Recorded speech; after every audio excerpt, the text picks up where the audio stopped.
এখানে সইটা আছে, এটাকে জুম করে নেবে।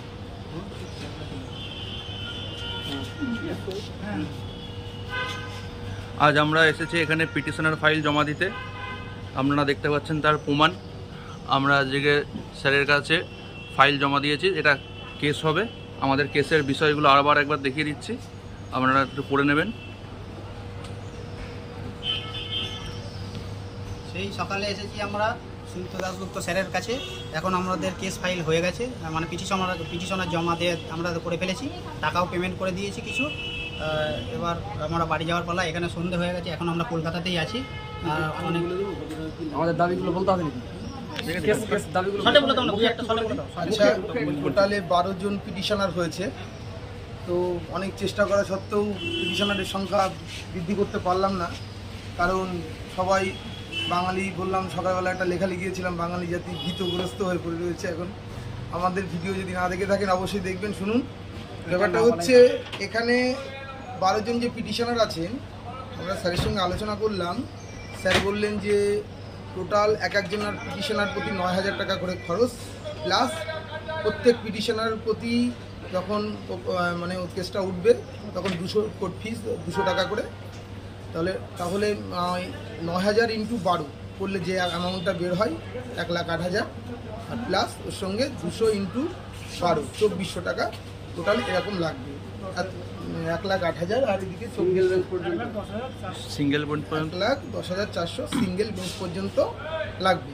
আর আমরা যদি 20 জন পিটিশনার হই তাহলে সেক্ষেত্রে স্যার বলেছেন 7,000 টাকা করে নেবেন প্রত্যেক পিটিশনার প্রতি। তাহলে সেখানে যাচ্ছে আমাদের 1,40,000 টাকা এবং সঙ্গে কোর্ট ফিস 200 টাকা করে। ঠিক আছে, ঠিক আছে, বাড়ি যাওয়া হয়ে গেছে। 200 টাকা করে কোর্ট ফিটা আমরা অনেকক্ষণ বাড়ি সকাল থেকে বাড়ি। সেটা আমরা 16 তারিখের মধ্যে করলেই হবে। যারা পিটিশনার হতে চান তারা 16 তারিখের মধ্যেই যদি ডকুমেন্টস পাঠান আর এখানে পিটিশনার হয়ে যান বা সিসির অবশ্যই যোগাযোগ করেন তাহলেই হবে। দেখুন, আমরা সেই সকাল 7টার সময় বাড়ি থেকে বেরিয়েছি, এখন রাত 8টা-9টা বাজতে গেল, এখনও বাড়িতে পৌঁছাইনি। আপনাদের জন্যই তো আমরা আন্দোলনটা করছি, আপনাদের জন্যই তো কেসটা করছি। আপনারা আমাদের পাশে দাঁড়ান, আমাদের জিত হবেই। স্যার বলছেন জিত হবেই হবে, আমরা জিতবই কেস। আমাদের কেস ফাইল হয়ে গেছে। আমরা একটা জিনিস বলতে চাই, 14 তারিখে নবান্ন অভিযান আছে, আপনারা সবাই দলে দলে যোগ দিন। নবান্ন অভিযানে সবাই মিলে আসুন, সবাই মিলে আসুন। এই কেসে আমরা জিতবো।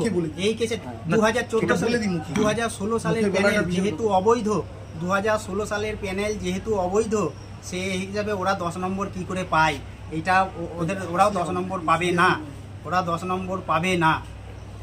এই হিসেবে আমরা কেসটা, এটা আমাদের আইনজীবী আশ্বস্ত করেছেন যে 10 নম্বর ওরা কোনোভাবেই পেতে পারে না, যেহেতু ওদের প্যানেলই অবৈধ, সেহেতু ওদের এক্সপিরিয়েন্স বৈধ হতে পারে না।